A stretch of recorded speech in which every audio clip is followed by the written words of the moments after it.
kabla ya jambo lolote kufanyika katika ulimwengu wa kimwili, huwa limekwisha timia katika ulimwengu wa kiroho.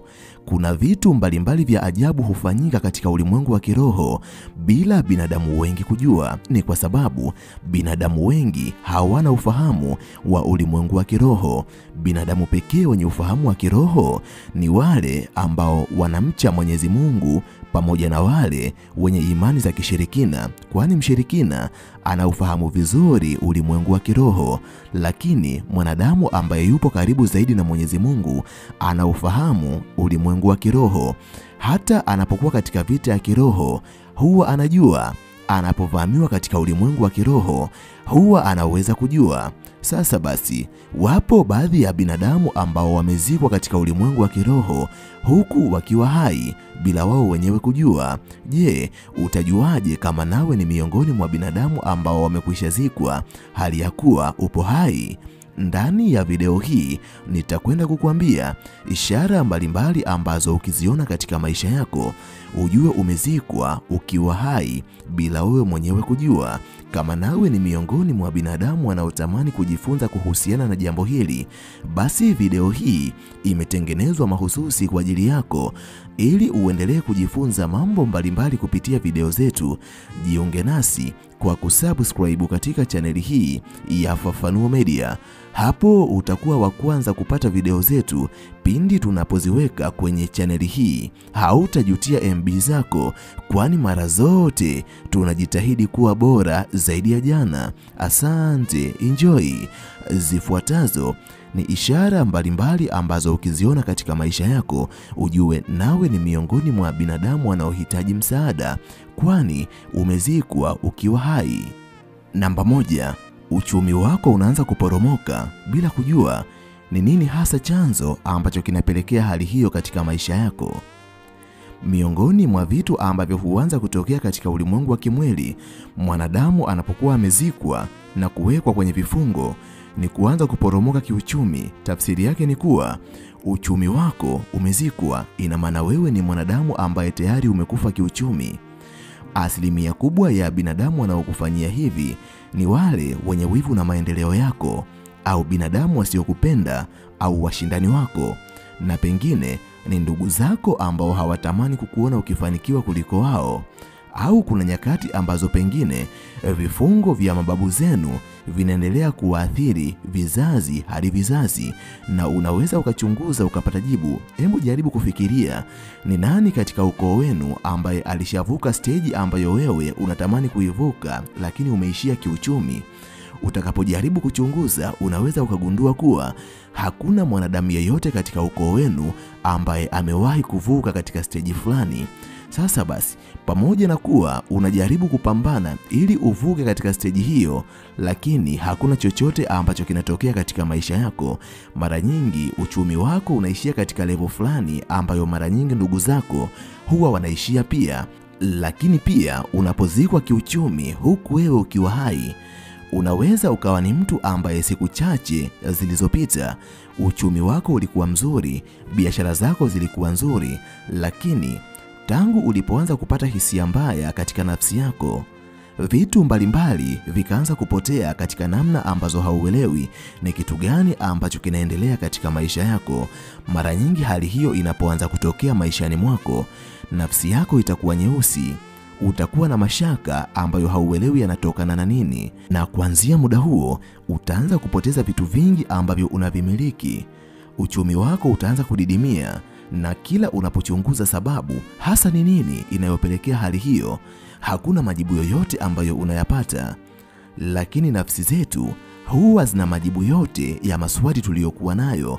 Nafsi yako itakuwa na wasiwasi na mashaka. Itakuwa ni kama kuna kitu kisichokuwa sahihi kinaendelea katika maisha yako, lakini katika ulimwengu wa damu na nyama hautapata majibu yoyote. Utakapoona hali hiyo, ni muda sahihi wa wewe kutafuta msaada wa kiroho, kwa sababu kama utaendelea kukaa kimya, basi kadri siku zitakavyozidi kwenda utazidi kupoteza kila kitu na utafilisika kabisa, kwa sababu tayari uchumi wako umeshazikwa katika ulimwengu wa kiroho. Kinachotokea sasa ni kile kinachojidhihirisha katika ulimwengu wa kimwili. Namba 2, binadamu waliokuwa msaada wako wanaanza kuondoka katika maisha yako mmoja baada ya mwingine. Zipo nyakati ngumu ambazo huja katika maisha yetu. Hizi ni nyakati ambazo pamoja na kuwa mambo huwa magumu katika maisha yetu, lakini hata wale ambao mara zote huwa wapo upande wetu wanaanza kuondoka mmoja baada ya mwingine. Hata tunapojiuliza ni kitu gani ambacho kinaendelea hasa katika maisha yetu, hakuna majibu yoyote ya maana ambayo tunayapata. Jambo ambalo unatakiwa kulijua na kuliweka akilini, katika ulimwengu wa damu na nyama, mwanadamu anapozikwa huwa anazikwa akiwa peke yake. Huo ni muda ambao hakuna msaada ambao anaweza kupata. Ndicho kinachotokea mwanadamu unapozikwa katika ulimwengu wa kiroho. Hali hiyo inapoanza kujidhihirisha katika ulimwengu wa damu na nyama, basi inakuweka katika uhalisia wa maiti. Yaani watu ambao pengine wangekusaidia wanaanza kuondoka katika kaburi lako na kukuacha ukiwa wewe peke yako. Huo ni wakati ambao hata washirika wa biashara zako wanaanza kuvunja mikataba na wewe ili mradi ubaki peke yako kwenye kaburi ambalo limeandaliwa kwa ajili yako. Huu ni wakati ambao unahitaji msaada wa kiroho, kwani mara nyingi hali kama hii inapoanza kujitokeza, hata uchumi wako unaanza kudorora, kwani watu ambao unawategemea wanakuwa hawasimami tena upande wako. Unakuwa ni kama mtu ambaye umekosana nao, hali ya kuwa unapojaribu kuchunguza hakuna kosa lolote ambalo umelifanya, bali hali kama hiyo inajitokeza katika maisha yako bila sababu yoyote ya msingi. Namba 3, watu wanaanza kukuchukia pasipokuwa na sababu za msingi. Kabla ya kuamini kuwa watu wanakuchukia kwa sababu umezikwa hali ya kuwa ukiwa hai, jaribu kuchunguza, ni matendo gani uliokuwa nayo dhidi ya watu wengine? Kuna nyakati ambazo matendo yako yanaweza yakapelekea binadamu wanaokuzunguka wakajenga chuki na wewe.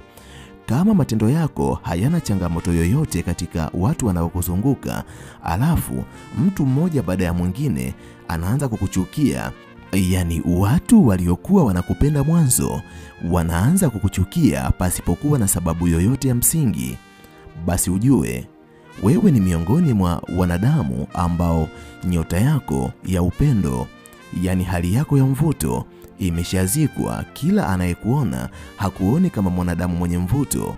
Hivyo utajikuta kila sehemu ambayo unakuwa watu wanakuchukia. Unapojaribu kujiuliza, haupati jibu lolote. Utakapoona hali kama hii imeanza kujitokeza katika maisha yako, inawezekana nawe ni miongoni mwa binadamu ambao katika ulimwengu wa kiroho umezikwa, huku katika ulimwengu wa mwili na nyama unaendelea kuonekana kama upo hai.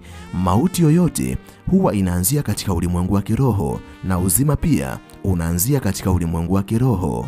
Namba 4, unaanza kuandamwa na mikosi isiyoisha katika maisha yako. Miongoni mwa vitu ambavyo huanza kujitokeza punde baada ya kuzikwa katika ulimwengu wa kiroho ni kuanza kuandamwa na mikosi na bahati mbaya zisizoisha. Mara gari lako limepata ajali. Wakati unafikiria namna gani ya kulirejesha gari lako katika hali ya kawaida, unasikia duka lako limeungua. Wakati duka lako limeungua, unasikia mke wako ama mtoto wako anaumwa kupita kiasi na zinahitajika fedha nyingi kwa ajili ya kunusuru uhai wake. Mara nyingi vitu hivi vinapoanza kutokea, lengo lake ni kuhakikisha unapoteza kila ulichokuwa nacho, yaani bahati mbaya ambazo hauelewi hali hiyo imetokana na nini. Na mara nyingi bahati mbaya na mikosi vinakuja katika maisha yako kwa kufuatana.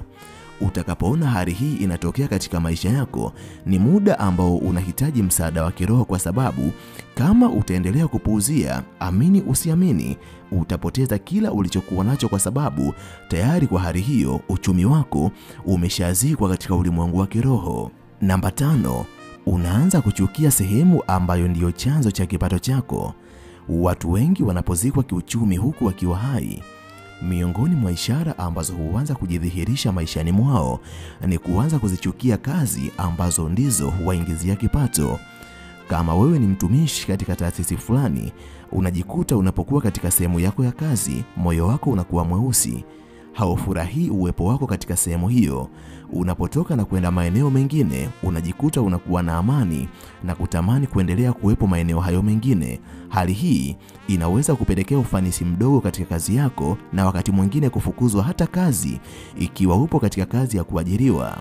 Hivyo, hali kama hizi zinapojitokeza, ujue kuna uwezekano mkubwa umezikwa katika ulimwengu wa kiroho huku ukiwa hai. Mimi kwa leo ninaomba niishie hapa. Ninahitimisha nikisema ninawapenda sana. Ninaamini mpaka hapo kuna kitu kikubwa ambacho umejifunza, na unapoona ishara kama hizo, washirikishe viongozi wako wa kiroho. Kumbuka, kwa Mungu hakuna kinachoshindikana.